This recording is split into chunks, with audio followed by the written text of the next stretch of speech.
Amigos, ¿qué tal? ¿Cómo les va? Un gusto saludarlos. Buenas tardes. Bienvenidos sean ustedes a este Hangout en vivo. Y bueno, pues es un tema muy importante el que vamos a abordar hoy acerca de los caballeros de la Orden del Temple o los caballeros templarios. Y para ello hemos invitado a un especialista, una persona que le ha dado seguimiento puntual a todo lo que implica pues este gran tema, como es José Manuel Morales. Y mire, les voy a mostrar de entrada, bueno, pues el libro que tiene 5 meses que ha salido acá en España. Ahí lo está mirando usted. José Manuel Morales, Templarios, claves ocultas en catedrales góticas, vírgenes negras y la búsqueda del Santo Grial en España. Es de la editorial Luciérnaga. Y le voy a leer parte de la contraportada. Dice: ¿es cierto que la Orden del Temple custodió objetos de poder sagrado como el Arca de la Alianza y la copa usada por Jesucristo durante la Última Cena? ¿O que rindieron culto a una cabeza decapitada, donde asentaron sus principales fortalezas en España? ¿Qué inquietantes mensajes ocultaron en las catedrales góticas? ¿Qué misterios encierran las intrigantes vírgenes negras? A través de un relato en primera persona que sorprende a cada página, el autor desempolva libros olvidados y evangelios prohibidos para emprender una increíble búsqueda tras los símbolos que estos enigmáticos caballeros dejaron hace siglos en iglesias y monumentos sin que casi nadie se haya percatado hasta ahora. Es parte de la contraportada de este libro, editado por Luciérnaga, acá en España, denominado Templarios, claves ocultas en catedrales góticas, vírgenes negras y la búsqueda del Santo Grial en España. José Manuel Morales, un gusto saludarte. Buenas noches para acá, para Europa. Buenas tardes para allá, para América.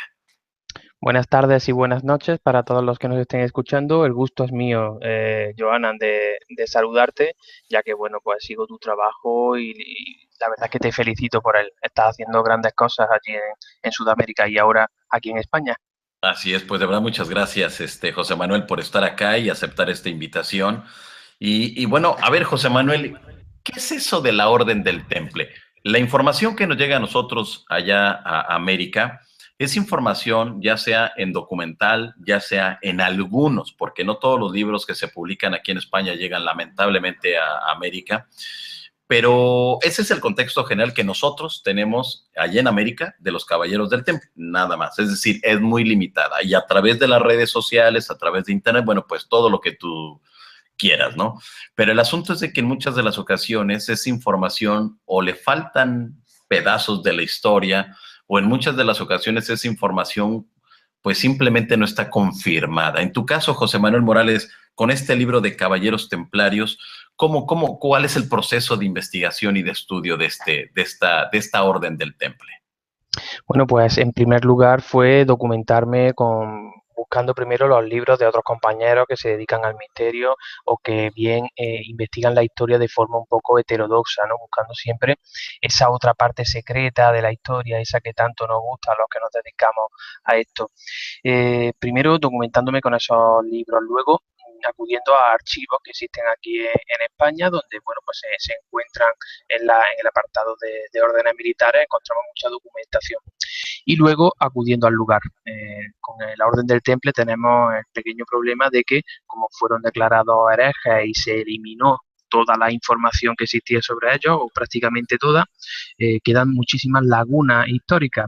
Y por eso, cuando no existe documentación, cuando no existe ningún libro que te cuente la verdad, pues esas lagunas históricas hay que acudir al lugar y investigar, mirar, buscar símbolos, buscar todo ese tipo de extrañas figuras que los templarios solían esculpir en los capiteles, en las columnas, y a partir de ahí pues sacar uno sus propias conclusiones a través de esa unión entre la documentación existente y los símbolos que todavía quedan en los edificios por los que los templarios pasaron.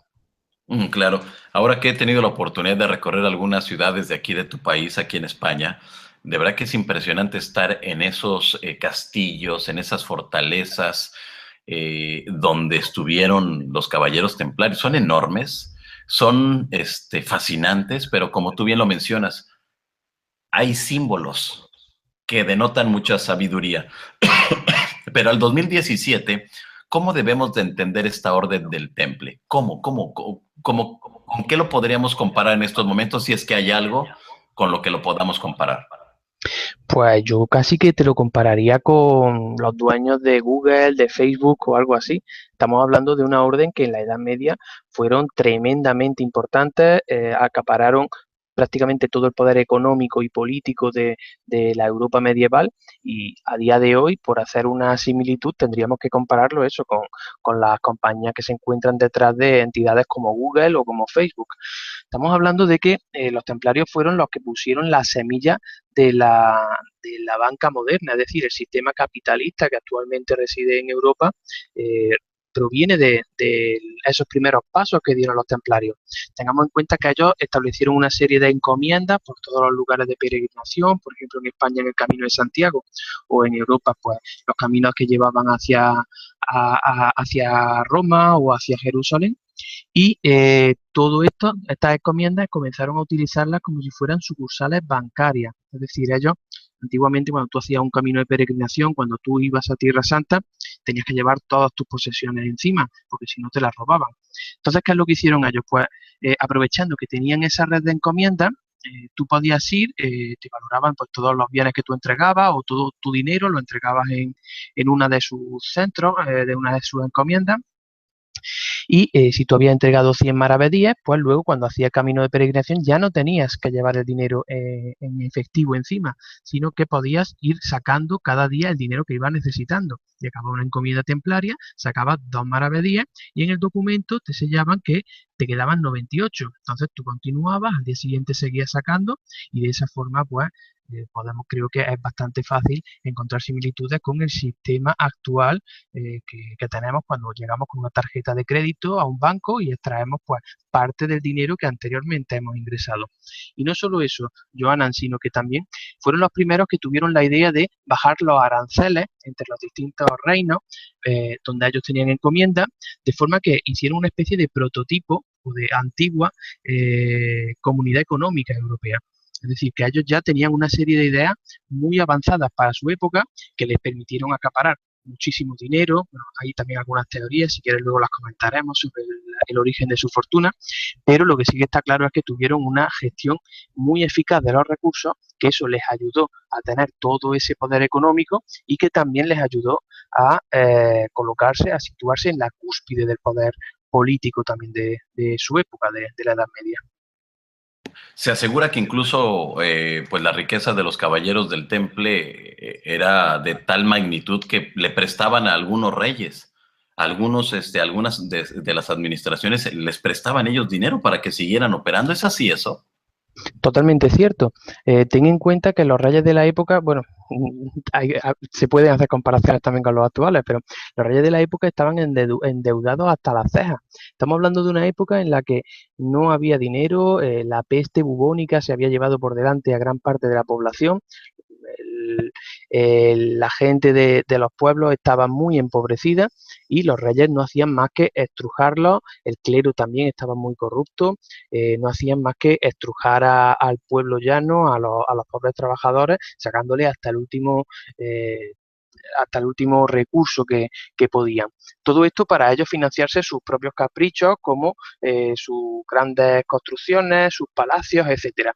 La gente estaba muy enfadada con todo esto y llegó un momento en que no le podían pedir más dinero al pueblo. Así que ¿a quién se lo pedían? A la única organización que tenía en ese momento dinero en efectivo, que estos eran los caballeros de la Orden del Temple.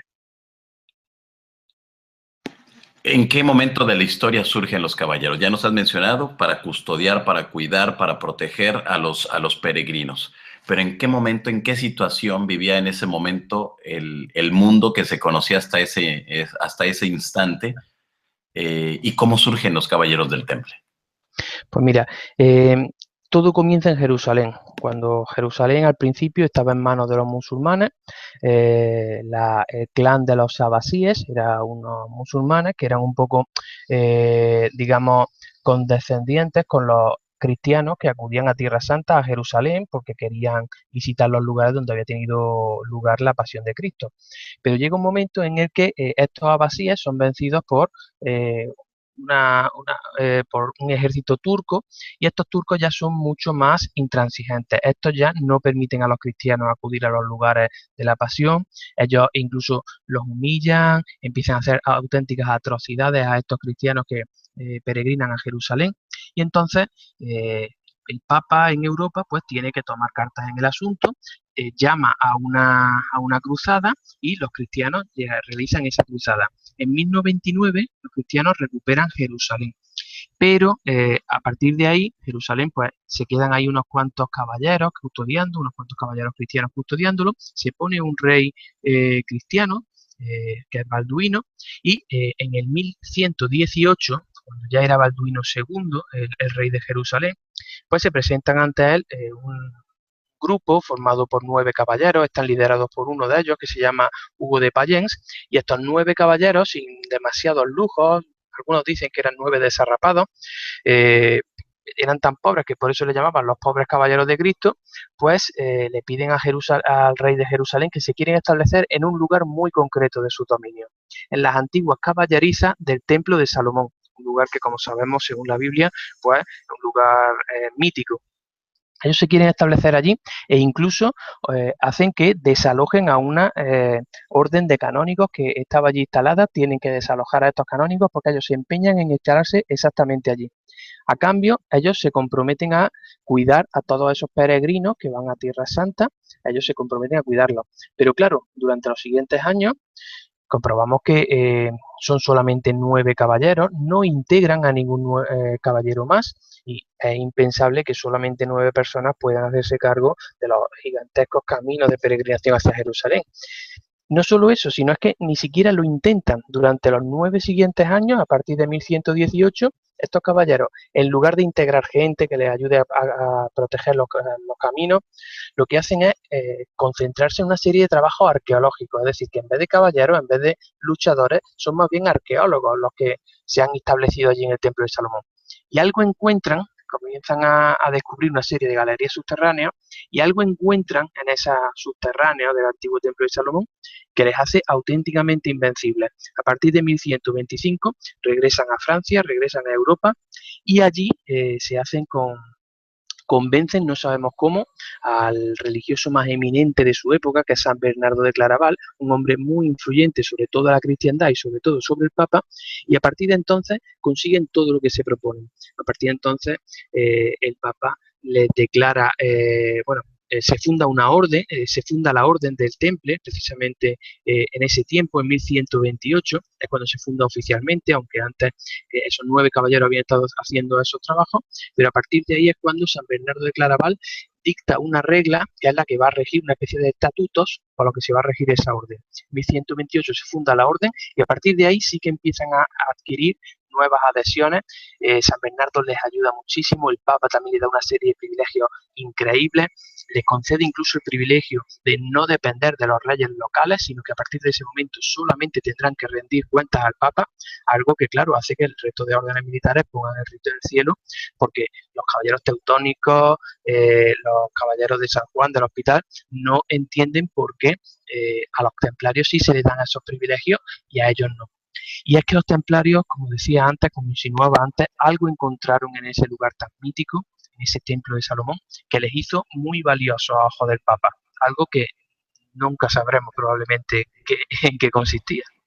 Claro, ahora, ¿cómo era la vida de un templario, de un caballero templario? Porque bueno, el 2017 pareciera que es algo muy importante, algo así como casi heroico poder integrarse a las filas de los templarios. ¿Es así o era así en su momento? ¿Y cómo vivía uno? Tenemos que tener en cuenta que era gente que pensaba de una forma muy distinta. Probablemente a día de hoy ninguno de nosotros seríamos capaces de llevar a cabo la vida de un templario. También era gente muy básica que entendía que, bueno, pues que tenían que darlo todo por Dios. De hecho, su propio lema, non nobis domine, non nobis sectuanda gloria, es decir, no por nosotros, Señor, no por nosotros, sino por la gloria de tu nombre. Los templarios lo hacían todo por la gloria de Dios. Ellos se levantaban por la mañana a una hora introspectiva, aproximadamente, dependiendo de que fuera verano o invierno, pues podían levantarse a lo mejor a las 2 de la mañana, a las 2 de la madrugada, para primero ir a ver el caballo, empezar a rezar, luego volvían a dormir un rato y a las 5 de la mañana se volvían a levantar, otra vez iban a rezar. Aproximadamente rezaban unos 100 Padres Nuestros al cabo del día, luego se concentraban en sus labores hasta la hora de comer. A la hora de comer comían cada dos, había un plato para cada dos, de forma que así pues se demostraba o se simbolizaba ese voto de pobreza que ellos realizaban y tenían que vivir todo el día pues cumpliendo los 3 votos a los que se les obligaba cuando entraban, que eran el voto de pobreza, de obediencia y de castidad.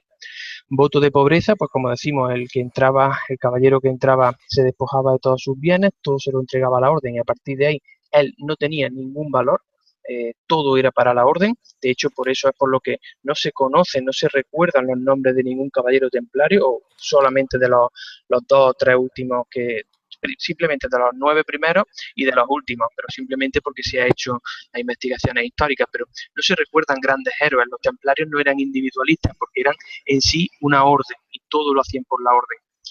Voto de pobreza, voto de castidad. Los templarios no podían tener relaciones sexuales, evidentemente, pero es que no podían ni siquiera dar un abrazo ni a ninguna mujer, ya fuera ni siquiera a su madre o a su hermana, algo que nos puede llamar mucho la atención hoy en día. Y voto de obediencia. También los templarios tenían que pedir permiso para cualquier cosa, pedir permiso para salir de la encomienda, pedir permiso para hablar, pedir permiso para sonreír. O sea que la vida de un templario era realmente dura. Y si a día de hoy pensamos que eran héroes, por supuesto que eran héroes, pero por el gran sacrificio que hacían ellos simplemente por glorificar a su Dios. Claro, se asegura también que eran muy buenos luchadores, eran muy buenos con la espada. Sí, bueno, era la orden militar mejor preparada de la Edad Media, y es que tengamos en cuenta una cosa. Hasta ese momento, en las luchas, había una especie de pacto no escrito con el enemigo, de forma que si algún gran maestre o algún noble de alta alcurnia era capturado durante la guerra, pues se pagaba el rescate y se le devolvía. Es decir, simplemente en la guerra medieval, hasta ese momento, solamente morían los pobres. Los ricos, pues como decíamos, se tenían esa especie de pacto según el cual se pagaba el rescate y aquí no pasaba nada. Pero con los templarios quitan eso. Como he dicho, el templario, el que entraba en la orden, ya no tenía ningún valor, de forma que los templarios nunca pagaban rescates. ¿Qué significa esto? Que si a un templario lo cogían, lo iban a degollar, nadie iba a pagar un rescate por él, de forma que el templario cuando entraba en el campo de batalla sabía que solamente tenía dos opciones, o matar o morir, y eso los convertía en unos guerreros absolutamente brutales, porque no podían salir de allí, si no eran matando, era con los pies por delante, y cuando morían también eran enterrados sin ningún tipo de honor, en una fosa común, nada de sepultura individual, sino que eran enterrados desnudos en una fosa común, con el cuerpo mirando hacia abajo, además, para eso, para unirse a la tierra y demostrarles que no eran más que cenizas, que ellos todo lo que tenían que hacer era eso, glorificar a su Dios, y la orden sí que era rica, aunque ellos individualmente eran puapérrimos, eran muy pobres. ¿Se sabe quizá históricamente a cuánto ascendía el número de integrantes de la Orden del Temple? Hubo un momento, dicen que el momento de máximo esplendor llegaron a ser 50.000 caballeros, pero Wow. tenemos que tener en cuenta una cosa.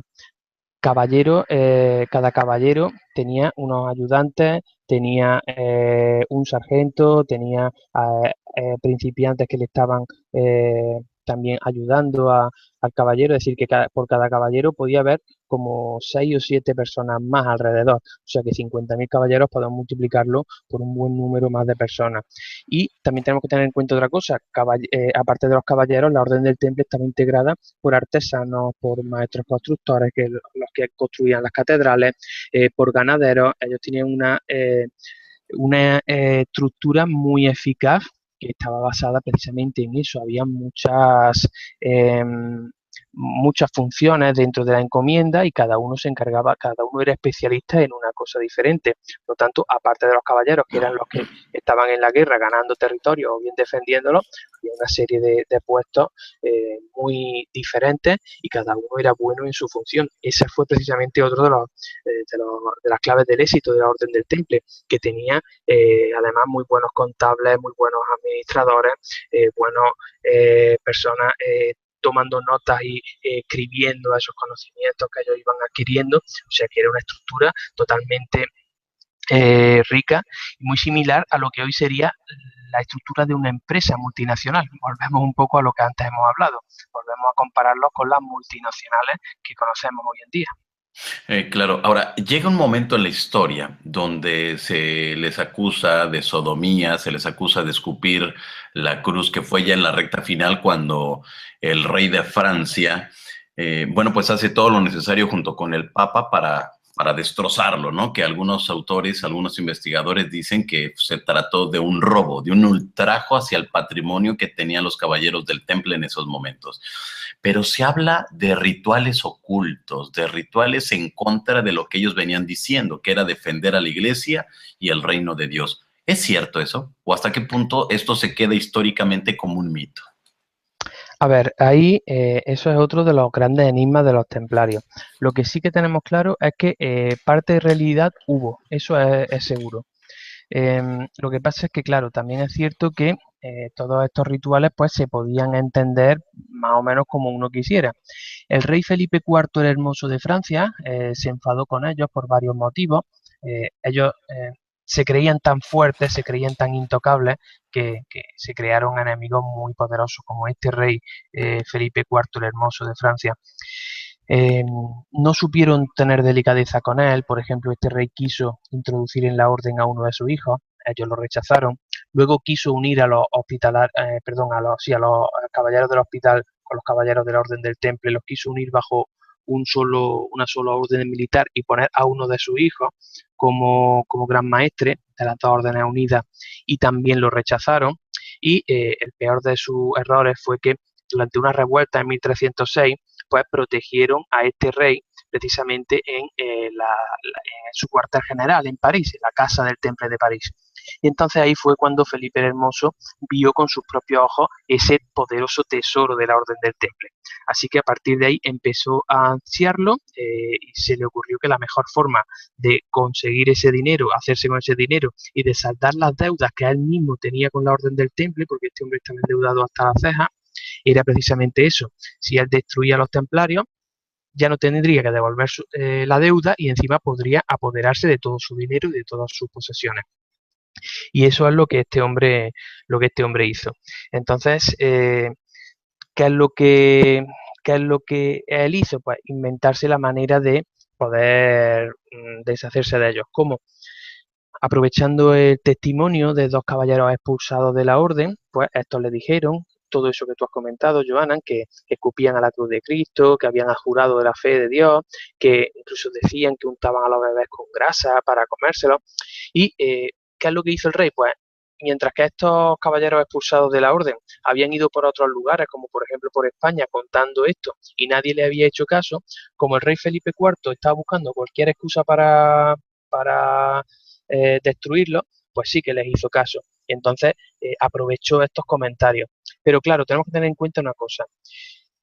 El primero, que escupían durante los ritos iniciáticos sobre la cruz de Cristo. Pues parece ser que eso tenía parte de razón. ¿Pero por qué? Era una especie de novatada cuartelaria. Cuando alguien quería, después de un proceso de aprendizaje, quería entrar dentro de la orden del temple, durante su ceremonia de iniciación, le obligaban a escupir sobre la cruz de Cristo. ¿Por qué? Porque de esa forma estaba demostrando pues, cuán obediente era. Si ese caballero, si ese novicio era capaz de escupir sobre la cruz de Cristo, está claro que a partir de ese momento esa persona se le podía pedir cualquier cosa en el campo de batalla. También se les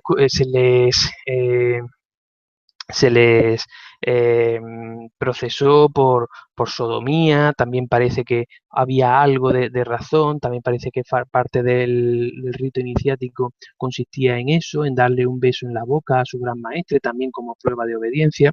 Y quizás lo más llamativo de todo era que decían que adoraban al diablo. Bueno, realmente parece ser que ellos a quien sí veneraban era a un ídolo pagano que llamaban el Baphomet.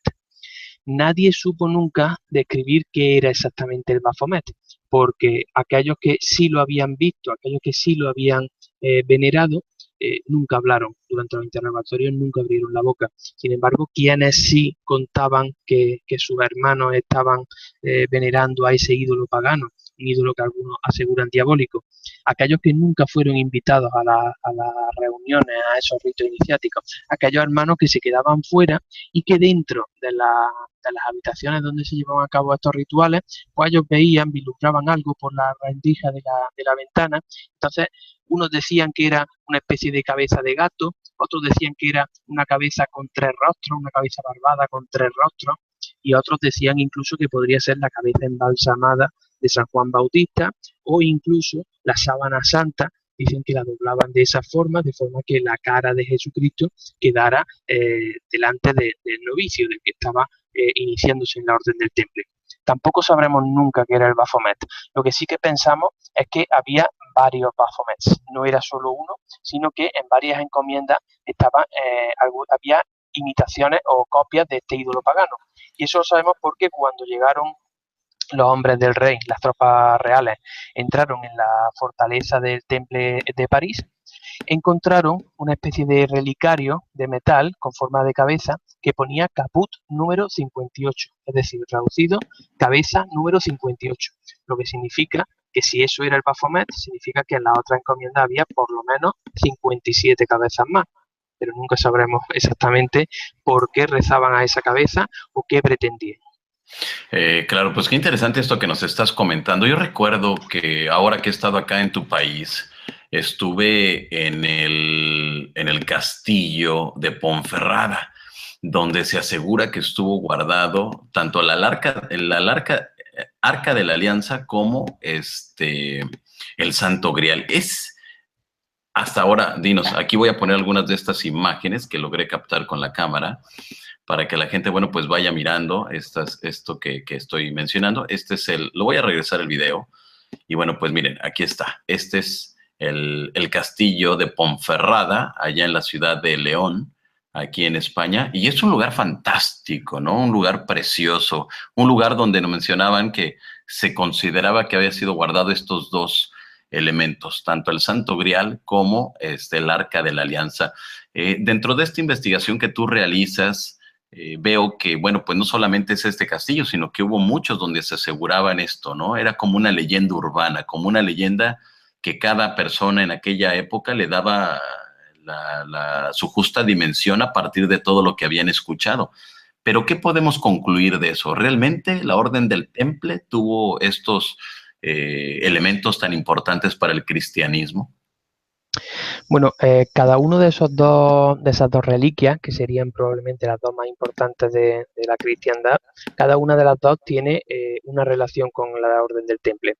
Por un lado, se sabe que los templarios fueron los primeros en, podríamos decir, traficar con reliquias menores. Ellos también hicieron fortuna vendiendo clavos de Cristo, vendiendo trozos del Lignum Crucis, de la cruz donde estuvo crucificado Jesucristo. Por un lado, ellos trapichearon, como decimos por aquí, con esas reliquias de pequeña envergadura, pero luego también se les ha relacionado siempre con las grandes reliquias, las pomposas, el Santo Grial, como decíamos, la Sábana Santa, que sí que parece que está documentado, que sí que la tuvieron, y el Arca de la Alianza. Nunca podremos demostrar que tuvieron en su poder ni el Arca de la Alianza ni el Santo Grial, porque cuando las tropas francesas las tropas reales del rey francés entran en la encomienda, no encuentran ninguno de estos dos. Pero sí que hay algunos indicios que nos aseguran que pudieron haberlas tenido. Por ejemplo, antes he comentado que ellos en el templo de Salomón encuentran algo en el año 1125. Algo que podría haber sido perfectamente el Arca de Alianza. ¿Y en qué nos basamos en ello? Por un lado, antes lo he comentado, ¿no, Joana? Que cuando ellos regresan a Francia, parece que tienen algo que les hace muy valiosos a ojos del Papa y que hace que los religiosos más eminentes de la época les concedan multitud de beneficios a ellos. ¿Qué tienen ellos que no tengan los demás? Quizás lo que encontraron era eso precisamente, el Arca de la Alianza. Y hay pruebas que o indicios de que el arca podría haber estado precisamente en el lugar donde ellos se establecieron. De hecho, lo más probable es que ellos se establecieran allí, insistieran en que querían establecerse en los antiguos templos, en las ruinas del antiguo templo de Salomón, porque estaban buscando el arca. Esos trabajos arqueológicos que he comentado antes seguramente fueron buscando el Arca de la Alianza. porque si leemos el Antiguo Testamento, llegaremos a la conclusión de que la última vez que sale mencionada el Arca de la Alianza en el Antiguo Testamento es cuando el rey David llega a la tierra prometida, empieza a construir el templo que después sería de su hijo Salomón, y en el templo de Salomón es donde se guarda el Arca de la Alianza. A partir de ahí, la Biblia ya no lo menciona en ningún momento más. A partir de ahí tenemos que acudir a los cronistas de la época, que nos hablan de las continuas destrucciones que han existido del templo de Salomón, destrucciones y reconstrucciones. La última vez que se habla de los objetos sagrados que se custodiaron en el templo es en el siglo I, cuando Tito, un emperador romano, perdón, un general romano, destruye lo que queda del templo de Salomón y roba todos los objetos sagrados. Entonces, en Roma existe un arco que rememora este momento, el arco de Tito, que se llama, donde aparecen las legiones romanas que están sacando del templo de Salomón, están sacando las trompetas con las que Moisés movía el campamento durante el Éxodo, están sacando la famosa mesa de Salomón, están sacando del templo también el candelabro de las 7 brazos, la menorá, pero en ningún momento aparece el arca. ¿Por qué? Pues porque probablemente estaba escondida allí en la galería subterránea del templo, y es muy posible que si los templarios se establecieron allí fuera porque estaban buscando eso. También es muy probable que una vez que lo encontraron volvieran a Europa y eso los convirtiera en el ojo derecho de los papas y de los religiosos más eminentes de la época, o al menos eso es lo que se sospecha. Y por otro lado, respecto al Santo Grial, perdona, respecto al Santo Grial, el que nos pone tras la pista del Santo Grial es Wolfram von Eschenbach. Eso es un relato, bueno, este es un trovador alemán que escribe un relato, un poema medieval, en el que asegura que unos caballeros de corazón puro, que todo el mundo relaciona con los templarios, custodian el Santo Grial en el castillo de Montsalvat. Y él es el que hace que se inicie la búsqueda del Santo Grial. Él escribe en ese poema algunas referencias a lugares y personajes históricos de su época, y eso es lo que hace que se comience a buscar el Santo Grial a través de los lugares donde estuvieron los templarios, ya que él es el que señala que los templarios custodiaron el Santo Grial. A partir de esas dos pistas, pues podríamos inducir que posiblemente tuvieran o el Arca de la Alianza, el Santo Grial o las dos. Híjole, pues es ahí cuando nos damos cuenta de que el enigma sigue creciendo y seguramente van a pasar más siglos y no vamos a llegar a conclusiones. Al menos nuestra generación, quién sabe si en algún momento puedan encontrarse algún tipo de indicio de dónde estuvieron, en dónde están actualmente, porque bueno, son muchos los países en el Medio Oriente que aseguran el Arca de la Alianza está aquí, está allá, está en esta otra ciudad, no, está acá arriba. Lo de, bueno, pues simplemente ustedes aquí en España, ¿cuántos lugares no hacen referencia a que estuvo el Santo Grial, ¿no? Entonces, pues esperemos, ¿no? Que en algún momento las investigaciones nos lleven precisamente a tener un mayor conocimiento de estos dos objetos, de estas dos reliquias tan importantes para el cristianismo. Pero dentro de todo esto, José Manuel, hay algo que me llama mucho la atención, que lo mencionabas al principio de esta plática, que es la construcción de las catedrales góticas, que al 2017, cuando estamos frente a ellas, ante esta arquitectura, realmente nos quedamos pasmados de la belleza, de la geometría que vemos ahí, de muchas cosas raras que vemos en algunos, en algunos lugares que nosotros no podemos entender, y menos si no conocemos todo lo que implicaba esta filosofía y este estilo de vida de los caballeros del Temple, pero que sabemos que hay implícitos mensajes muy profundos, mensajes esotéricos. Algunos aseguran que son mensajes o símbolos ocultistas. ¿Es cierto esto? Bueno, esto es una opinión personal, yo creo que sí. Tú antes lo has comentado, ¿no? Cuando vemos una catedral gótica entramos a algo grandioso, algo que te sobrecoge, seas cristiano o no, te sobrecoge, y creo que has mencionado la palabra clave, que es geometría. Las catedrales góticas tienen una geometría, están basadas en la geometría sagrada, utilizan números como el número de Dios, que es el número con el que Dios encarga a Moisés que construye el Arca de la Alianza, es la relación entre el largo y el alto del Arca de la Alianza, que es 1,666. Luego también utilizan en varias ocasiones la proporción áurea o el número phi, que sería 161 y varios decimales más. Entonces, nuestro cerebro está programado para que cuando veamos eso nos sobrecojamos. Es algo que todavía no entendemos, algo para lo que todavía no tenemos explicación. Los antiguos, los maestros constructores pensaban que estos números, como Dios los había señalado explícitamente en el Antiguo Testamento, pues que eran números con los que Él había construido pues, todo el universo. Eran números que eran parte de las claves con las que Él había construido el universo y que por eso ellos tenían que reproducirlos en sus catedrales góticas.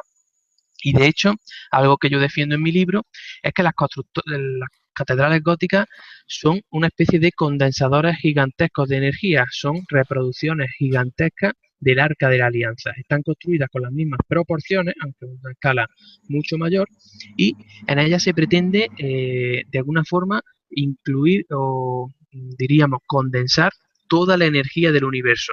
¿Cómo? Pues estas catedrales góticas se caracterizan por tener esas antenas, ¿no?, que tanto nos llaman la atención, siempre acaban en antenas. Con eso, en el medievo, lo que se pretendía era recoger de alguna forma la energía cósmica y llevarla dentro de la catedral. O sea que esas antenas están haciendo una función de atraer la energía cósmica e incluirla en la catedral. Esas catedrales góticas se empiezan a construir en lugares de energía telúrica, es decir, donde el suelo emana una energía especial, donde el suelo es diferente del campo magnético de la Tierra. Bueno, pues, ¿qué pretendían con eso? Recoger también esa energía de la Tierra y que también se condensara dentro de la catedral. Empiezan, otro elemento diferenciador de las catedrales góticas son sus distintas vidrieras que permiten entrar en la luz solar, pero no permiten que se escape. ¿Con eso qué pretenden? Pues también que la luz solar también ayude a concentrar energía en la catedral.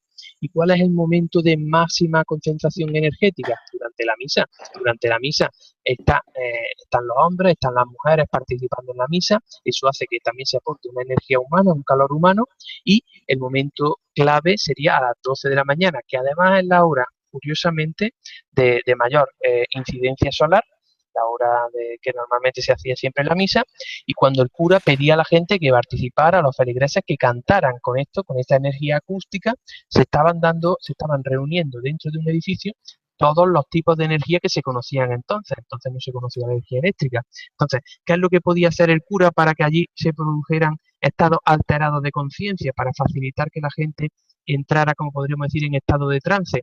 Pues precisamente esto, concentrar la energía cósmica, la energía del suelo, la energía lumínica, la energía acústica de los cánticos y la energía humana. Y cuando se concentraban esos 5 tipos de energía, la gente entraba en estados alterados de conciencia. Esa era la verdadera función de las catedrales góticas. Eran lugares donde se pretendía acercarse a Dios mediante esa especie de trance que alcanzaban los feligreses. Ok, ese era el objetivo último, entrar en comunicación directa con Dios. Por supuesto. Ten en cuenta que hoy en día, las catedrales tienen una función, bueno, pues de dar la misa, pero también tienen una función de atraer turismo, de que sea algo bonito, pero en el siglo XII, en el siglo XIII, no se hacían las cosas con un sentido de belleza, se hacía todo con un sentido práctico. Y el sentido práctico de la catedral gótica era precisamente eso, acercar a los feligreses a Dios. Qué barbaridad, qué interesante esto que nos estás mencionando. Bueno, también hay algo que me llama a mí mucho la atención y que yo lo veía hace apenas unos días, que fue lo que originó precisamente que te solicitáramos una entrevista, y que fue referenciado por la revista Enigmas, donde mencionaban y hacían la recomendación de tu libro. Porque había, según esta nota, había una parte donde tú mencionabas de los caballeros del Temple que habían llegado a América mucho antes que llegara Colón y mucho antes que llegaran los vikingos. ¿Cómo es eso posible?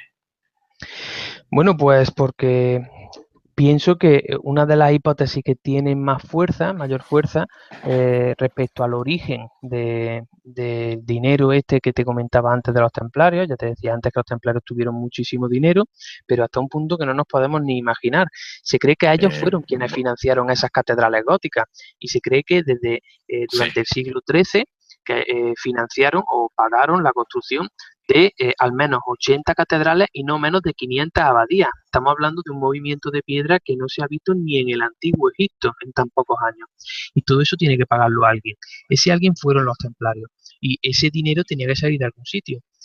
Entonces, existe una teoría que tiene mucha fuerza, que sería de que los templarios traían todo ese dinero de América, la plata la traían de América. ¿En qué nos basamos para pensar esto?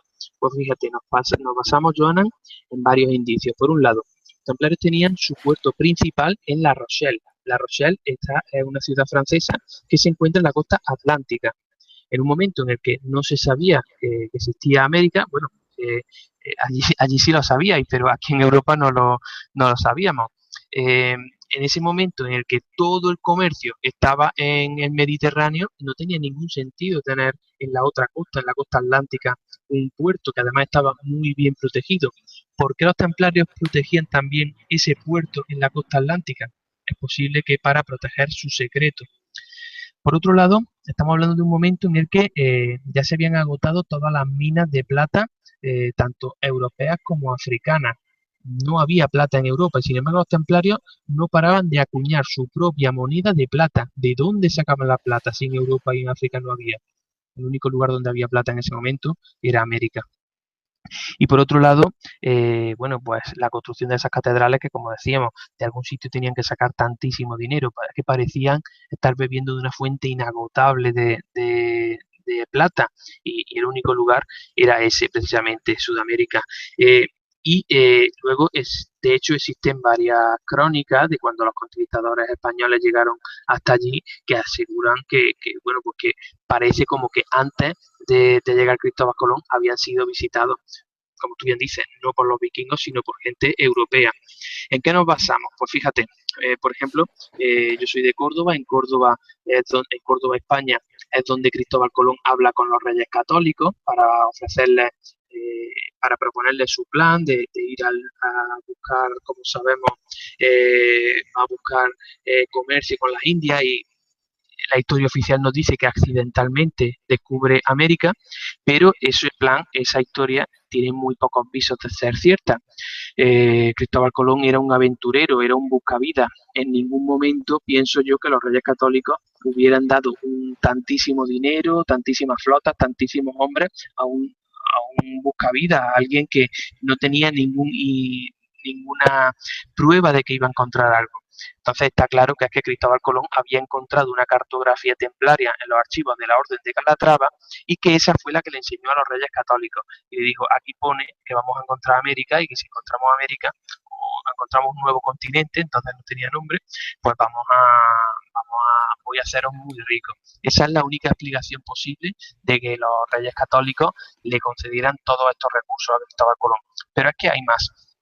Eh, Creo que los tengo por aquí para no dejarme ninguno de los de las pruebas, porque es que son muy interesantes. Por ejemplo, en México, a ver si lo encuentro, para no olvidarme ninguno. Bueno, te iba a comentar eso, que Sí. en México sí, por aquí, cuando Hernán Cortés llega a México en 1519, pues la gente que se encuentra allí ya se encuentra con que están realizando una serie de rituales muy parecidos a los rituales cristianos que se hacían a este lado del Atlántico. Ya se confesaban, ya hacían una especie de comunión. Entonces, ¿quién les había enseñado eso? Por otro lado, cuando Hernán Cortés se reúne con Moctezuma, Moctezuma les dice, empieza a hablarle de sus antepasados, y este les asegura que sus antepasados eran hombres blancos, altos, barbados, pelirrojos parece ser, y de buenas costumbres. Es decir, estaba definiendo a un europeo, a un francés de la época. Pero es que luego en Perú, por ejemplo, cuando Francisco Pizarro eh, encuentra el templo, se interactúa con los incas, estos empiezan a llamar a sus hombres dioses viracochas. Entonces él no sabía lo que era un viracocha, pero cuando sus hombres entran atropelladamente en el Templo del Sol, en Cuzco, en la capital, pues parece ser que se encuentran la figura de ese viracocha. Y lo que se encuentran, Johanan, es una figura, una escultura de un hombre calvo, barbado, con una túnica y con una cruz paté en el pecho, es decir, se encuentran a un templario. Los viracochas eran los templarios. Pero hay mucho más, porque, por ejemplo, los nativos de Perú llamaban también a los hombres de Pizarro lo llamaban los tecpantlaques. Eso traducido del náhuatl sería algo así como los hombres de palacio. Y los hombres de palacio recuerdan mucho a los hombres del templo, es decir, a los templarios. También a este lado del Atlántico, bueno, encontramos algunos detalles, como por ejemplo en la capilla de Rosslyn, en Escocia, que se hizo famosa por la película del Código da Vinci, pues existen una serie de esculturas donde se ven unos relieves de unas plantas que son claramente americanas, como el maíz. Lo realmente curioso es que la capilla de Rosslyn, esa escultura, se hace en el año 1440, cuando hasta 1498 no se produce, no, perdón, hasta 1492 no se produce el descubrimiento oficial de América. De forma que casi más de 50 años antes ya se están descubriendo a este lado del Atlántico esculturas que reproducen plantas americanas. Y quizá, bueno, hay algo que aquí tenemos muy asimilado, todos los que hemos estudiado el descubrimiento oficial, ese que nos cuentan los libros de América, que es las tres calaveras de Colón, donde se ven las tres velas blancas con una cruz paté, como la de los templarios, en centro de cada una de las calaveras. Entonces, hay quien piensa que Colón utilizó esas calaveras precisamente para que cuando llegara a América, los nativos no los vieran como alguien extraño o como alguien que iba a atacarlos, sino para que pensaran que eran amigos y de esa forma pues le recibieran con los brazos abiertos. Wow, está interesante eso que nos estás comentando. Ahora, por decir esto, esta parte de la plata que estaban obteniendo, según esta teoría que nos has mencionado, que se podría suponer que la estaban, toda esa riqueza la estaban sacando de América. ¿Se tiene conocimiento de qué países, en qué lugares estaban ellos trabajando? Bueno, principalmente creo que estos dos que he mencionado sería México y Perú. Principalmente es donde más restos se han encontrado.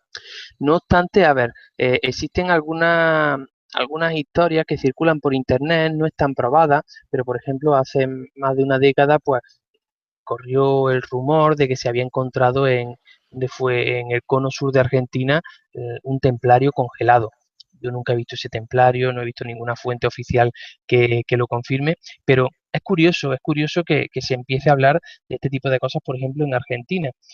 Hay algo todavía más curioso, y es que, por ejemplo, antes he hablado de Wolfram von Eschenbach, ¿no? De este poeta alemán que escribe el relato de Parsifal, donde habla da algunas pistas sobre dónde podría haber estado el Santo Grial, pero es que en una ópera de Wagner, de un compositor alemán, que también hace una versión del relato de Parsifal, incluye un párrafo que dice textualmente lo siguiente: sobre la montaña del Sol, con su triángulo de luz, surge la presencia negra del bastón austral, en la armórica antigua que está en el sur.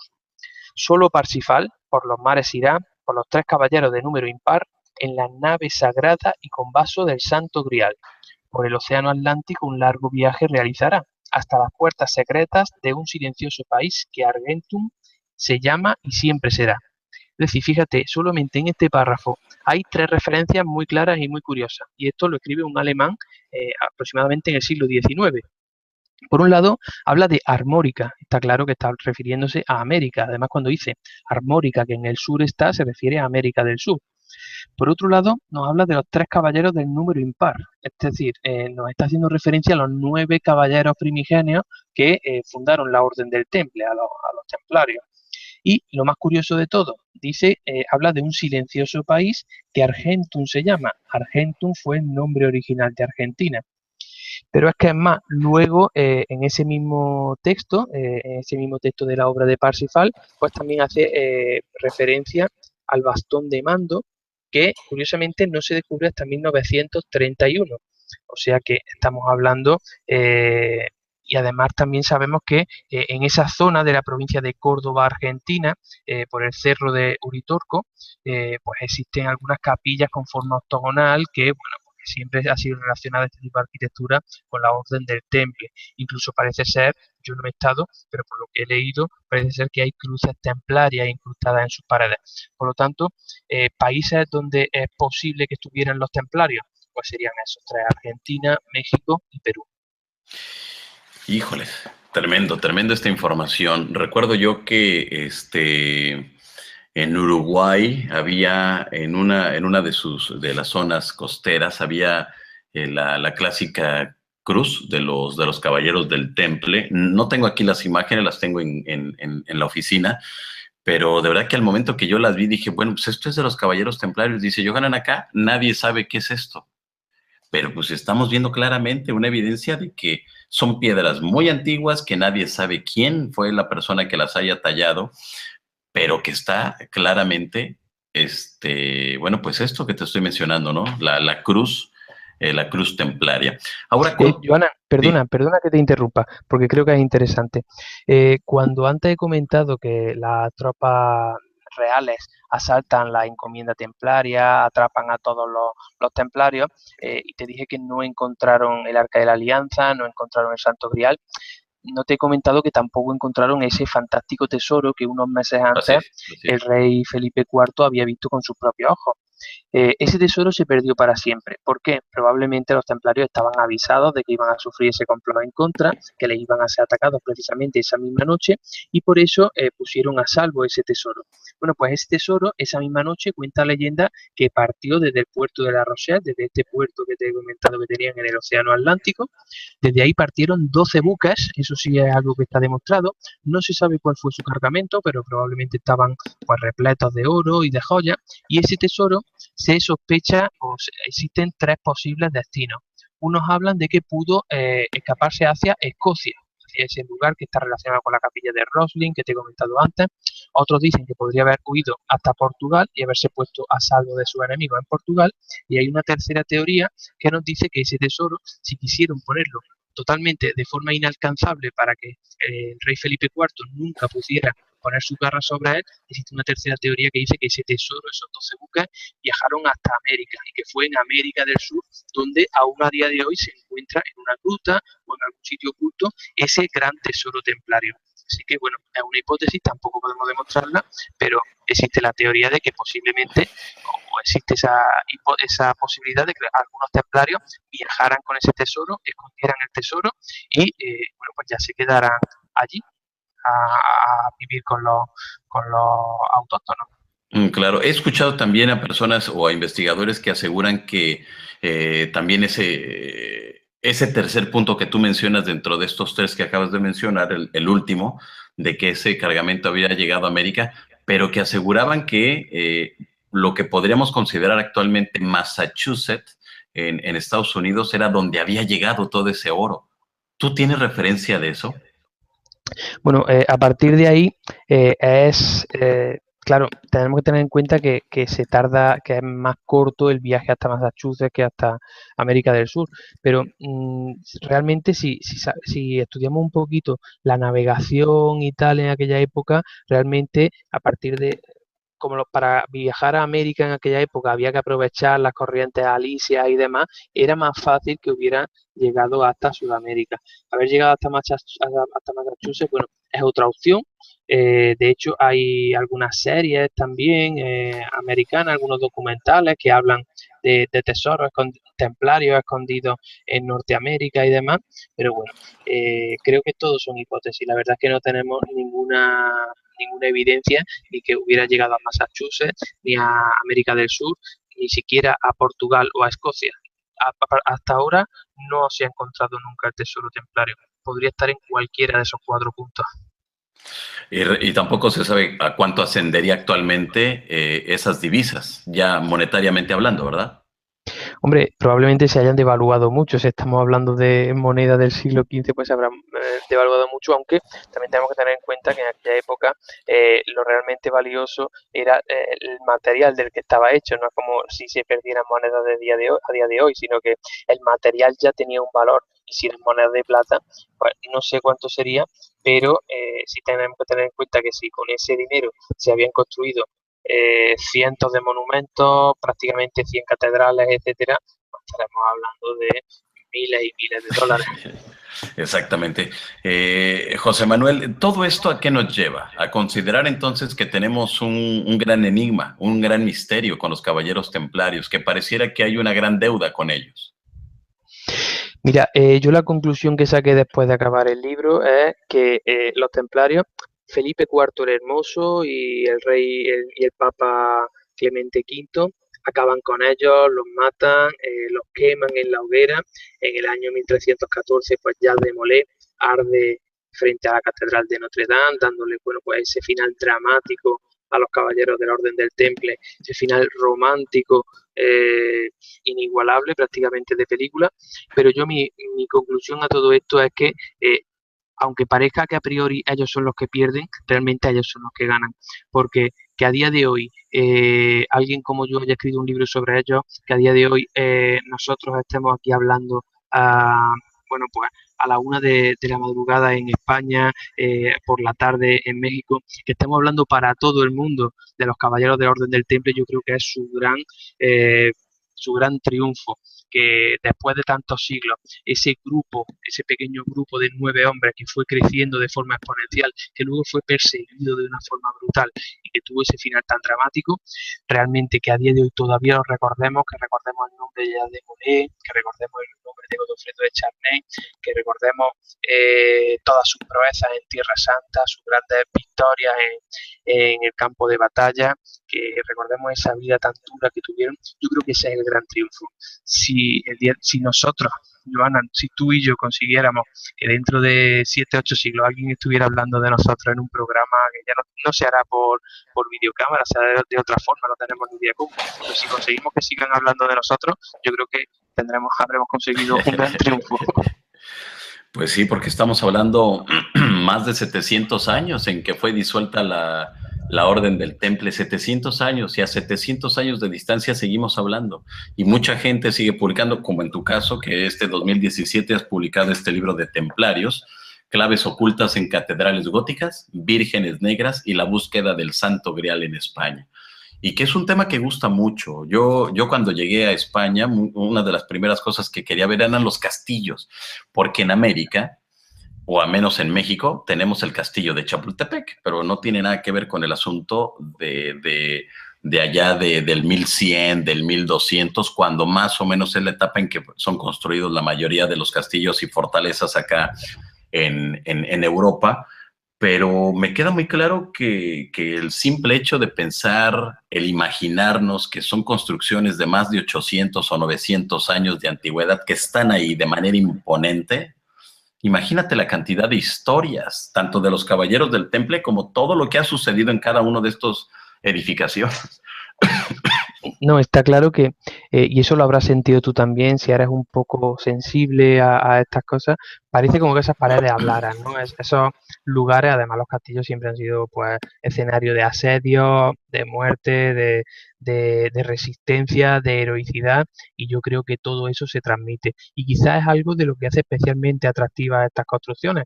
Tú ves una iglesia y te transmite una catedral gótica y te transmite paz, te transmite misterio, te transmite misticismo, pero un castillo te transmite otra cosa, te transmite épica, te transmite una serie de sensaciones que yo creo que hay que visitarlo para vivirlo. Aunque bueno, vosotros también sois muy afortunados porque las construcciones que tenéis en México y en Sudamérica en general, también a nosotros, a este lado del Atlántico, nos crean una fascinación absoluta y cuando en revistas como Enigma, como comentaba antes, Año Cero, más allá, sale alguna investigación de algún español que ha estado allí investigando esos templos, a nosotros también nos crea una fascinación absoluta.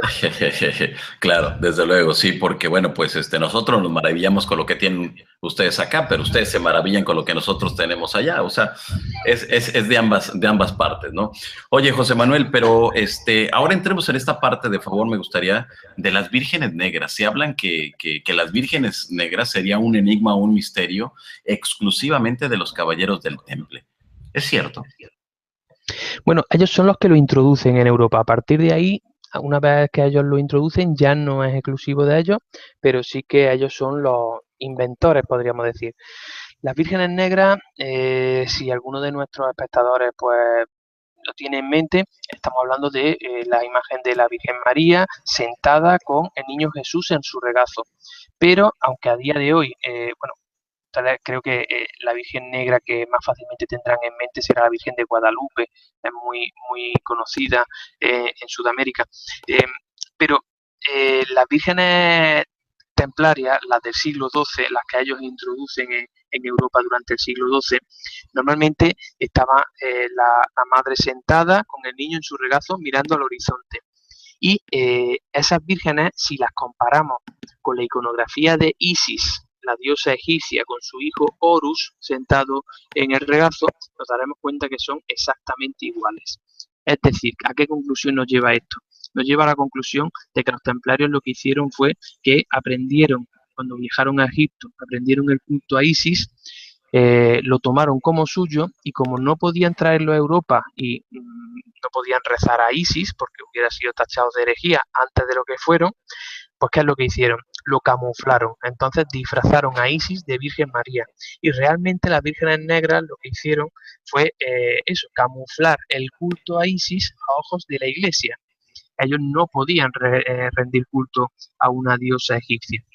Realmente ellos no estaban rindiendo culto a una diosa egipcia, estaban rindiendo culto a la madre tierra, que los egipcios lo hicieron a través de Isis, que los romanos lo hicieron a través de Ceres, que los griegos lo hicieron a través de otra cosa, de otro nombre, que los paleolíticos lo hicieron a través de las Venus. Es decir, estamos hablando de que el ser humano siempre ha rendido culto a la madre tierra, porque la madre tierra es la que le da las grutas para protegerse del frío, la que le da los alimentos que surgen del suelo. Es decir, el ser humano sí tiene un arquetipo, está programado para adorar a la madre tierra, que es a la que debe su supervivencia. Y ese arquetipo, como la religión cristiana de alguna forma lo había capado, lo había prohibido, pues, ¿qué es lo que hicieron los templarios? Introdujeron ese arquetipo en la cristiandad a través de esas vírgenes negras. De hecho, el color negro, aunque nos recuerda a la diosa egipcia, también nos recuerda a la negritud del suelo, a la negritud de la tierra. Y eso es lo que hizo que estas vírgenes muy pronto cumplían ese arquetipo para el que todos los seres humanos estamos programados, hicieron que muy pronto fueran muy aceptados. Y por eso las vírgenes negras tienen mucho éxito, tienen muchos seguidores y se cree que son muy milagrosas. Por eso tienen esa gran cantidad de devotos, de fervientes devotos, porque cumplen ese arquetipo. Era algo que la cristiandad necesitaba, y los templarios son los que le dan eso a la cristiandad, el culto a la diosa madre. Aunque, como no podían hacerlo de forma clara, pues lo hicieron así, camuflándola a través de disfrazando a la diosa madre o de Virgen María. Ok, ahora una de estas vírgenes sería la Virgen de Guadalupe, pero la de Extremadura, aquí en España. Sí, sí. Aunque porque la Virgen de Guadalupe allá en México sería algo completamente distinto. Sí, sí, perdón, me he liado un poco, pero sí, la Virgen, me refería a la Virgen de Guadalupe de España, sí, de Aquí, Extremadura. que de hecho la estamos viendo en estos momentos, es Correcto. la Virgen de Guadalupe de aquí de Extremadura, en España, que es una Virgen negra. Correcto, y si te fijas, aunque no cumple esa iconografía que te he dicho, porque es posible que sea un poco posterior al siglo XII, no lo recuerdo ahora mismo de qué siglo es, pero si te fijas, están los dos, tanto la madre como el hijo, mirando al horizonte. Eso es algo claramente egipcio, algo claramente perteneciente a la iconografía de Isis, la mirada hierática, es decir, miran al horizonte. No, la madre no mira al hijo, el hijo no mira a la madre, sino que los dos miran al horizonte. Eso es algo, como te digo, muy representativo de esa iconografía. Híjoles, pues ahí está, ahí lo está mirando usted. ¿Te parece, José Manuel, si vamos con algunos de los comentarios y algunos cuestionamientos de las personas que nos miran en estos momentos? De acuerdo.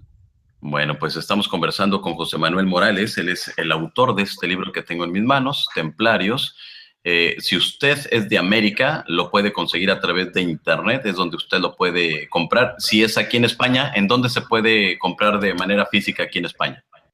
Bueno, desde América en Amazon.com lo pueden encontrar. Ponen Templario José Manuel Morales y está. Y luego en España, bueno, te podría también encontrar por Amazon y demás, y luego en todas las librerías y también centros comerciales como el Corte Inglés y demás. Está en todos sitios porque la editorial es Planeta, aunque el sello es Luciérnaga, pero la editorial Planeta tiene distribución en toda España. Entonces, en España en cualquier sitio, y en América sí que es verdad que solamente a través de Amazon cuesta un poquito más caro, pero llega. Tengo contactos en Sudamérica que me han dicho que les ha llegado a través de Amazon.com. Perfecto, muy bien, pues agradezco a Neo. Y bueno, pues muchas gracias, Neo, por hacer uso del super chat. Y nos pregunta Neo, a ver, vamos a ver la pregunta de Neo. Dice Neo, No quiero que termine este hangout. Pregunta, ¿de qué editorial es el libro? Es Luciérnaga, ¿verdad? Sí, te decía eso, es del Ok. Grupo Planeta, entonces Luciérnaga es el sello de misterio del Grupo Planeta. Tenemos aquí a Neo, dice, yo vivo una insólita experiencia, gracias por el invitadazo y compartir su conocimiento, Johanneros Go. Muchas gracias, Neo, y vamos a darle un fuerte aplauso a Neo por hacer uso del superchat. Muchas, muchas gracias, Neo. Bueno, ya sabe, la palabra pregunta en mayúsculas. Si usted va a emitir algún comentario o alguna opinión, sabe que todo es en mayúscula y a todo lo demás en altas y bajas. De favor, para que sea más rápido que pueda identificar y no perder mucho tiempo en estar buscando cuáles son los cuestionamientos de ustedes. Vamos, Ismael Díaz dice, hay indicios de que los templarios llegaron hasta Argentina y que su tesoro lo escondieron en el Cerro del Uritorco. Es lo que he comentado antes. El único indicio sería eso, esa ópera que escribe este compositor alemán. No sabemos en qué se basa, pero sí que es curioso que de todos los lugares del mundo, él sea el primero que señale precisamente a ese cerro que hemos comentado de la provincia de Córdoba, Argentina. Ese sería el único indicio, pero bueno, yo creo que ya es bastante significativo. De hecho, los nazis o el lado más esotérico del nazismo, Heinrich Himmler, y sus seguidores, pues estuvieron buscando, como probablemente saben bueno, nuestros espectadores, los objetos de poder, como ese bastón de mando que he comentado antes, como este arca de la alianza, el santo grial y todo eso, y lo buscaron precisamente en esos lugares que Wagner indicó. Ellos pensaban que Wagner estaba basándose en documentos reales, que tenía alguna información que los demás no contábamos con ella, y ellos estuvieron analizando toda esa información que se puede leer entre líneas de las óperas de Wagner y también de Wolfgang von Eschenbach. Y estuvieron buscándolo en todos esos lugares. Estuvieron en España en todos los lugares que se parecían al vocablo Montsalvat, como por ejemplo la montaña de Montserrat en Barcelona, como por ejemplo estuvieron buscándolo también en el castillo de Montsegur en Francia. Y bueno, pues probablemente este indicio para ellos fue importante, el hecho de que Wagner dijera que en ese lugar que hemos dicho, en ese cerro del Uritorco, estuviera el Santo Grial y que Perceval pues tuviera que cruzar el océano Atlántico para ir hacia ese lugar que él decía que estaba en Armórica y que se llamaba Argentum. O sea que son pistas que pueden indicarnos hasta ese punto específico que comentaba este espectador. Qué barbaridad, qué interesante esto, José Antonio Flores. Bueno, recuerden que no tienen que escribir todo en mayúsculas, no lo hagan, altas y bajas, de favor. Dice, no hay muchos estudios en español de este tema, esperemos que haya seguimiento de los caballeros del Temple. Bueno, pues ya dependerá de José Manuel Morales si le va a dar un seguimiento. ¿Le vas a dar seguimiento? A lo mejor tienes pensado publicar algún otro libro. ¿Cómo te ha ido con este?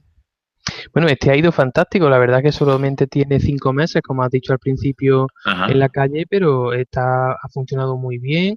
En un mes hubo que imprimir nuevos ejemplares porque Ajá, fue qué bien. necesario y ahora pues pronto pues va a salir también bajo otra editorial y pues se le va a dar, y creo que la nueva editorial, no lo sé seguro, pero creo que esta nueva editorial sí le va a dar cobertura mundial, así que es posible que llegue a través de otra editorial. No puedo todavía dar datos y demás, pero a partir de Ok. enero es posible que esté disponible también en Sudamérica. Bueno, pero de favor ya tienes ahí mi correo y todo, tienes que hacernos partícipe, para informarle a toda la banda de América todo lo que está sucediendo y todo lo que va a suceder con esta nueva publicación, bueno, con este libro que ahora se publica en otra editorial. Y creo que sería muy interesante, por lo que veo, creo que es un tema que interesa bastante en Sudamérica y creo que quizás sería interesante centrarse más, ¿no?, en comprobar todos estos datos que te estoy dando sobre Sudamérica, quizás, bueno, tratar de documentarlos y demás. Quizá para eso te pida ayuda, porque hombre, ir al Claro, otro lado del claro. charco para mí no es tan fácil, pero quizá te pida ayuda y podemos hacer algo entre los dos, si te parece. Hay casos fantásticos en México. Nada más, hay 2 lugares en México donde se tiene clara evidencia de esto.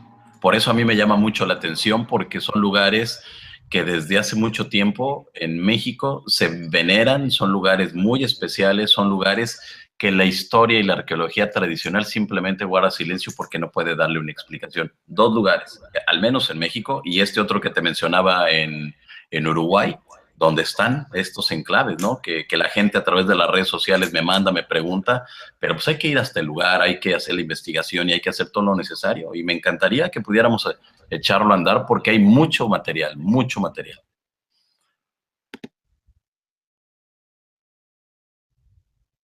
Bueno, ¿me escuchas?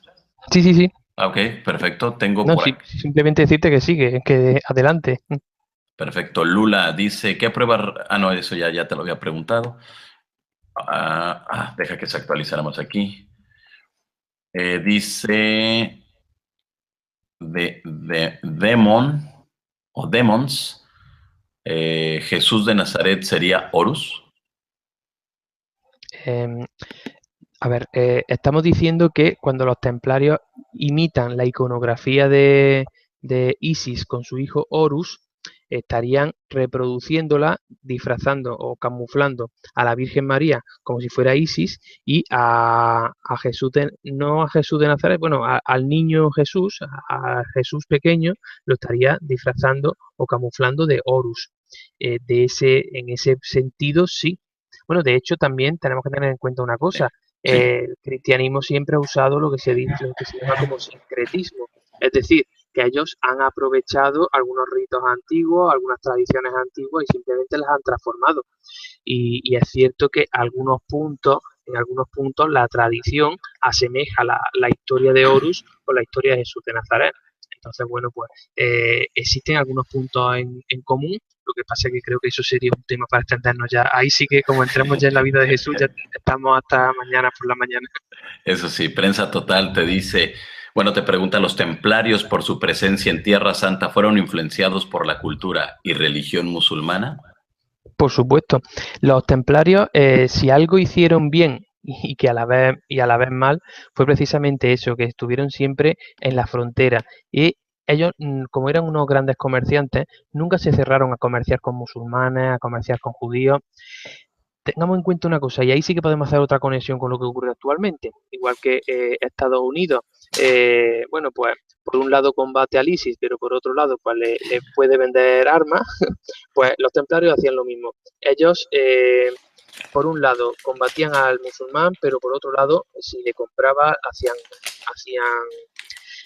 con ellos cualquier tipo de pacto y hubo momentos en que, por ejemplo, los Assassins, que son muy famosos últimamente por el famoso videojuego Assassin's Creed, los Assassins están basados en otra orden militar musulmana que existió en el tiempo de los templarios. En teoría eran enemigos, pero en la práctica eran amigos y se hacían pactos, hacían algunas operaciones militares en común y tenían acuerdos con los assassins. Precisamente ese intercambio cultural es el que hizo, por un lado, que los templarios pues, fueran muy avanzados, porque cogieron cosas buenas de los musulmanes, cogieron algunos avances tecnológicos también de los judíos, pero por otro lado fue el que hizo que, bueno, pues luego en el lado más radical del cristianismo, pues lo vieran como que se habían vendido al enemigo, como que habían hecho una serie de pactos con el musulmán y eso fue también parte de lo que les llevó luego a ser condenados a la hoguera. Pero está clarísimo, y la pregunta muy buena que ha hecho ese espectador, está clarísimo que los templarios estuvieron abiertos al intercambio cultural y no le importaba que fuera con el musulmán o con el judío. Ellos coquetearon con la cábala judía, coquetearon con el sufismo musulmán y todo eso fue lo que les hizo tener esa riqueza cultural y esa riqueza esotérica que luego conformó, uniendo todo eso, cogiendo un poquito de cada uno, eso conformaron sus rituales secretos particulares. Ok, perfecto. Guaquero Retirado dice, se dice que Ignacio de Loyola, el fundador de la Orden de Jesús, los jesuitas, proviene de los caballeros templarios. ¿Qué hay de cierto? Bueno, estamos hablando de otra hipótesis. También tenemos que tener en cuenta una cosa, es decir, tampoco todo lo medieval es templario. También es cierto que hay algunos castillos que no fueron templarios. Entonces, también hemos llegado a un punto en el que a todo el mundo se le quiere relacionar con los templarios y eso tampoco es del todo correcto. Entonces, ¿pudo tener este hombre algún tipo de ascendencia templaria? Es posible. La verdad es que no no lo tenemos documentado, es una hipótesis que existe, algunos historiadores dicen que sí, otros que no. La verdad es que no sabría decir, no sabría decantarme por una u otra opción. Es posible, vamos a dejarlo ahí. Perfecto, Faust L54. Johanna, ya le vi tus datos a Alberto del Arco, me imagino que te va a contactar. Ah, ok, perfecto, muchas gracias, Faust, te lo agradezco enormemente. Tenemos por acá María Vega, muchas gracias al entrevistado, muy buena su explicación, me gustó mucho. Qué bueno que te gustó, María, y por eso lo invitamos, porque, bueno, pues aparte de que nos presentara su libro, bueno, pues es un personaje que conoce. Tenemos por aquí a María Vega, muchas gracias al entrevistado. Bueno, ya lo leí. Papito, la Virgen de Candelaria, la patrona de Canarias, es una virgen negra. ¿Tiene algo que ver con Egipto? Tiene que ver con los templarios, seguro. Y con Egipto, pues lo mismo que todas las vírgenes negras. Tengamos en cuenta eso, que todas las vírgenes negras están basadas, están copiando a un ídolo egipcio, a una estatua egipcia. Entonces, la Virgen de Candelaria es una de ellas. De hecho, bueno, creo que esta persona lo dice porque existía una tradición que decía que dentro, en el interior de la talla de la Virgen de la Candelaria de Canarias, de Tenerife, pues parece ser que había una piedra egipcia, encontraron una piedra egipcia, y creo que se refiere a eso, había una piedra con una serie de jeroglíficos. Entonces, esa sería la relación, que encontraron esa piedra en el interior. No sabemos si es que venía de Egipto, o si es que alguien la introdujo a modo de relicario, no lo sabemos. Pero sí que todas las vírgenes negras, todas, tienen relación con Egipto. De hecho, en muchas ocasiones a las vírgenes negras se las llamaban las egipcias, y había gente que en la Edad Media pues decían, en vez de decir voy a ir a rezar a la Candelaria, voy a rezar a la egipcia. Y de hecho también la Candelaria era otra de las vírgenes más veneradas por los templarios. Los templarios tuvieron una serie de santos, como San Bartolomé, por ejemplo, a los que rendían culto, y una serie de vírgenes favoritas, y una de ellas era la Candelaria. Oh, ok. Irma Mercado, ¿es verdad que la reina de India se robó el Arca de la Alianza y se empezó a morir mucha gente y que ella mejor lo regresó? ¿Tú sabes algo de eso? Creo que está mezclando dos historias esta amiga. Existe una leyenda que dice que sí, que el Arca de la Alianza fue robada.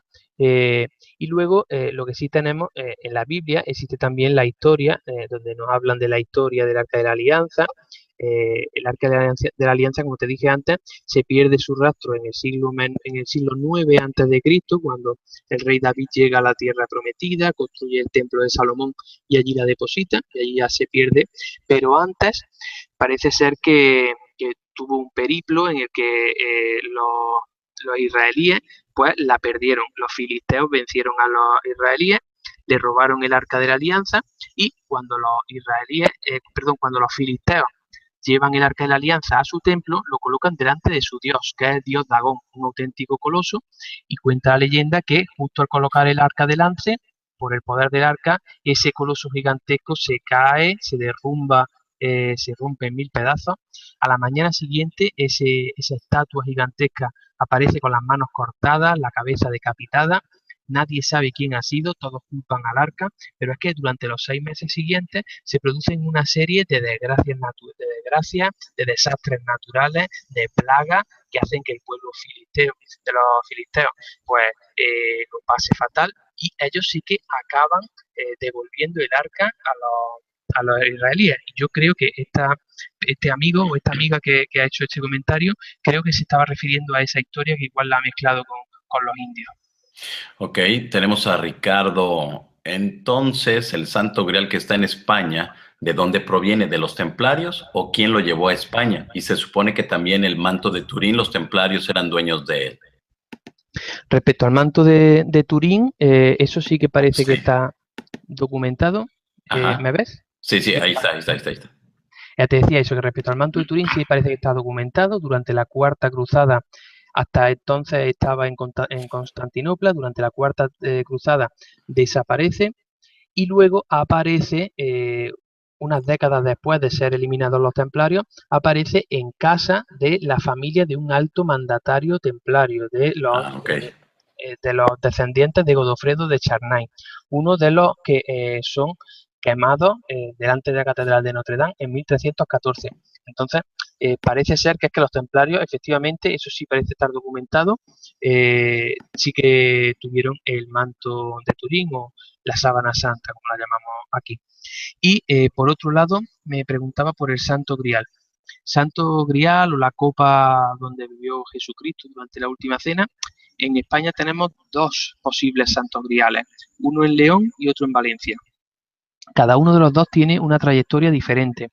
El de Valencia vendría directamente desde Jerusalén, pasaría por Roma y de Roma vendría directamente, bueno, a Valencia después de hacer un largo periplo en el que primero pasa por la ermita de los Pirineos, luego pasa por el monasterio de San Juan de la Peña, Zaragoza, Barcelona, hasta recalar en Valencia en 1437, mientras que el de León provendría directamente de Egipto, de cuando en el siglo III primero estaría en Tierra Santa, de Tierra Santa el sultán de Egipto lo conseguiría cuando conquista Jerusalén, cuando Jerusalén forma parte de Egipto, y luego durante una hambruna que hubo en Egipto, este sultán pidió ayuda a todos sus hermanos musulmanes y el único que le ayudó fue el sultán, fue de la taifa de Denia, en Valencia. Entonces, como compensación, le regala ese santo grial, le manda la copa de donde supuestamente bebió Jesucristo durante la última cena, y desde ahí, desde la taifa de Denia en Valencia, viaja hasta León, y allí es cuando se introduce, cuando se construye lo que sería el Panteón Real de la capilla de San Isidoro de San Isidoro de León. Y ahí es donde se conserva actualmente el conocido como Cáliz de Doña Urraca o Santo Grial de León. Entonces, en España tendríamos esos dos, uno en Valencia y otro en León, cada uno tenía un recorrido diferente, pero el caso es que a día de hoy son los dos que tienen más papeletas de haber estado presentes en la cena pascual. Ok, perfecto. Tiene por acá María de Sol. ¿Nos puede decir algo el invitado sobre la iglesia de Vera Cruz de Segovia? La iglesia de la Veracruz de Segovia. Sí, bueno, simplemente decir que es templaria. Yo no he estado en ella, sé que es templaria, he leído sobre ella, sé que se llama así porque dicen que tenía un trozo de la Veracruz, es decir, de la verdadera cruz de Cristo, y que ese lignum crucis, esa reliquia, es la que le da nombre a la iglesia. Sí que sé también que tiene una leyenda que habla de unos pájaros y demás, de que un templario estuvo luchando y que al final, bueno, pues los pájaros se acabaron comiendo sus restos y demás. Tiene una leyenda ahí muy bonita, pero bueno, muy bonita para los que nos gustan estos temas así un poco sobrenaturales. Pero poco más puedo contar. Yo creo que lo mejor es que vaya a verla porque es donde va a sentir todo eso que decíamos antes, toda esa magia que poseen los lugares o los enclaves donde estuvieron los templarios. Perfecto, muy bien. Pues José Manuel Morales, nuevamente dinos dónde la gente puede adquirir tu libro para la gente de América y para la gente que nos ve aquí en España. Bueno, pues decir de nuevo que en América pueden conseguirlo en Amazon.com, que espero, no puedo confirmarlo todavía, pero espero que a partir de 2018 ya se pueda conseguir en Sudamérica de forma más fácil a través de otra editorial. Y simplemente decir también que en España pues está disponible tanto en Amazon.es, en todas las librerías, la Casa del Libro, y luego pues aparte de las librerías locales, en todos los centros comerciales, el Corte Inglés y demás. Si en ese momento no lo tienen, simplemente tendrían que solicitarlo y se lo mandarían al día siguiente. Perfecto, ya está. Pues muy bien, pues José Manuel Morales, yo te agradezco enormemente que hayas estado aquí esta noche con nosotros. De verdad, muchas gracias. Y bueno, pues ahí en 2, 3 semanas que nuevamente estés por acá, nos vamos con algún tema muy concreto sobre los Caballeros del Temple, que bueno, veo que ha gustado mucho tu explicación, veo que hay un gran interés, hay muchas preguntas, pero bueno, ya el tiempo ya se nos ha terminado. Y bueno, pues de verdad, muchas gracias, José Manuel Morales. Muchas gracias a ti, Joanan, y a los espectadores que nos han estado viendo, que realmente es a ellos a los que nos debemos. Exactamente. Pues muy bien, pues José, te mando un fuerte abrazo, muchas gracias y ahí estamos en comunicación. Muchas gracias a ti. Gracias. Bueno, pues hemos escuchado al investigador, al estudioso de los caballeros del Temple, los caballeros templarios, José Manuel Morales. La portada de este libro está fantástica, a mí me gustó mucho. Entonces, bueno, este libro es de Lourdes Gómez y mire usted nomás la portada, está preciosa, preciosa la portada de este libro. Y bueno, pues estoy viendo algunas de las imágenes y bueno, también.